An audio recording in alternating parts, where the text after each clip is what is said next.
أعوذ بالله من الشيطان الرجيم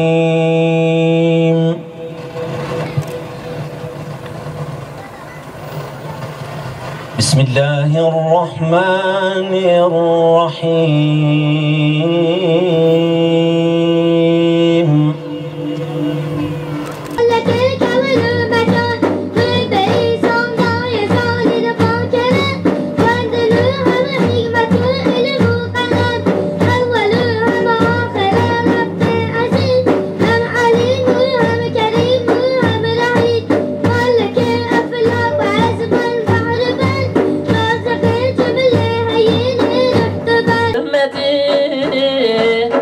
İmamı pişivane devleti serpiroz had sevmesi selat serpiroz had hak derin şirin halat serxere ev buhalo ev mevlud serpiroz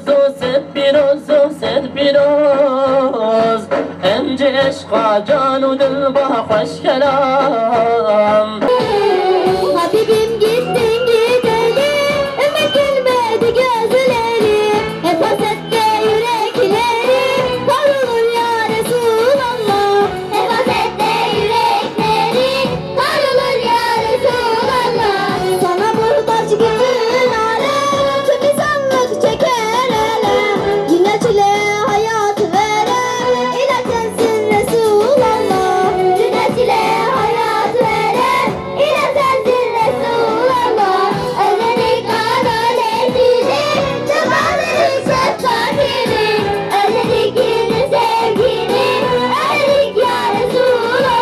Peygamber olduğu dönemde ya da onun yaşadığı dönemde Medine'de Evs ve Hazreç diye iki Arap kabilesi yaşardı.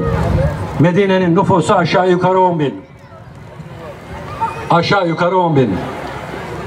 Evs ve Hazreç Efendimiz Aleyhisselatü Vesselam'ın gelişinden önce birbirleriyle uzun yıllar savaştılar. Bunların en sonuncusu Boğaz Harbi. Boğaz Harbi. Tarihi kaynaklar bu savaşın, Boğaz Harbi'nin 120 yıl sürdüğünü ifade ediyorlar. Ancak bir ayrıntı daha var ki bu 120 yıl süren savaşlar bazen kesintiye uğruyormuş. Evet, Yahudiler Evs ve Hazreç'i birbirine kızıştırıyor, birbirine vuruşturuyor.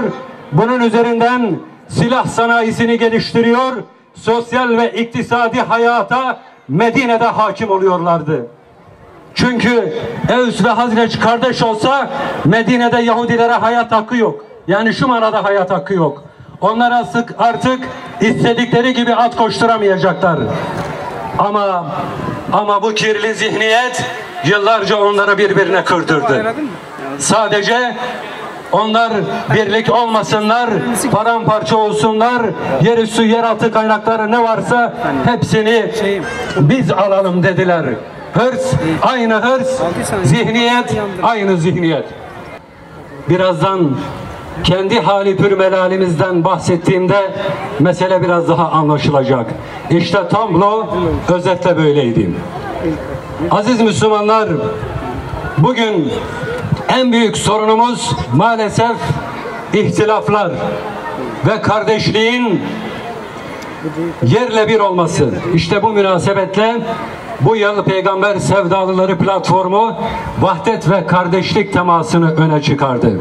Allahu Ekber, Muhammed Zümelal Ehber, Tekbir, Muhammed Zümelal Ehber.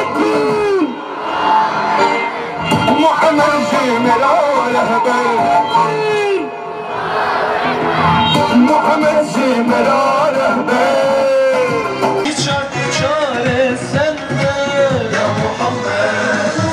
Umut oldun cezireye, güneş oldun Medine'ye, derman oldun her sineye, bahar sensin. Özelde de kendi coğrafyamızdaki gemideyiz. Daha biraz özele indiğimizde kendi ülkemizin gemisindeyiz. Ve bu gemide çeşitli ırklardan insanlar, değişik mezheplerden insanlar vardır. Hepimizin gayesi, hepimizin amacı içinde olduğumuz bu gemiyi, özelde Türkiye gemisini, genelde İslam coğrafyasının gemisini ve daha genelde dünya gemimizi sahil-i selamete ulaştırmak için ne gerekiyorsa onu yapmak zorundayız. Çünkü içinde olduğumuz bu gemi batarsa hepimiz batacağız. İçinde olduğumuz bu gemi karaya uğrarsa hepimiz parçalanacağız sevgili kardeşlerim. Ne Kürdü kalacak, ne Türkü kalacak, ne Arabı kalacak, ne Lazı Çerkezi kalacak, ne Farsı kalacak. Hepsi o gemide helak olacak. Allah muhafaza, sadece helak olan dünya hayatımız değil, belki ebedi hayatımız da helak olacak. Ebedi hayatımız da mahvu perişan olacak. Bundan dolayıdır ki Allah Celle Celaluhu bizlere emrediyor, bizleri davet ediyor, bizlere vaaz ediyor. وَاَعْتَسِمُوا بِحَبْلِ اللّٰهِ جَمِيعًا. Allah'ın ipine sımsıkı, topyekün sarılın. Allah'ın ipine hep birlikte sarılın ki Allah'ın ipine kopma olmaz.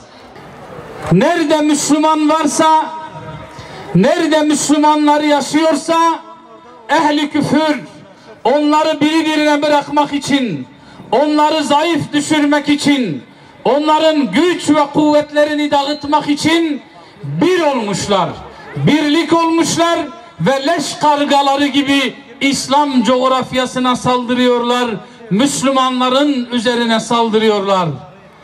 Amerikalısından tutun, Siyonist İsrail'inden tutun, İngilizinden, Almanından, Ermenisinden, hani Muhammed Akif diyordu ya, kimi Hindu, kimi yamyam, kimi bilmem ne bela. İşte yeryüzünün belalıları bugün İslam coğrafyasına leş kargaları gibi saldırıyorlar. Karga nereye saldırır arkadaşlar? Leşe. Leş ölü demektir. Burada benzetmemi yanlış anlamayın. İstirham ediyorum. Bugün maalesef bizler ölü hükmündeyiz. Eğer bizler ölü hükmünde olmasaydık leş kargaları bize saldırmayacaktılar. Kargalar dirilere saldırmaz, ölülere saldırır. Bugün şu yeryüzünün lanetlileri ve kafirleri kendilerince ölü zannettiği İslam coğrafyasına kargalar gibi saldırıyorlar. Onları yok etmeye çalışıyorlar. Onların girdiği yerde büyük bir fitne, büyük bir fesat, büyük bir katliam meydana gelir. Eğer bizler birlik olmazsak, bizler birbirimize yardım etmezsek, bizler ittihad etmezsek, yeryüzünde büyük bir fitne olacak. Sadece fitneye düçar olan biz olmayacağız. Batan sadece biz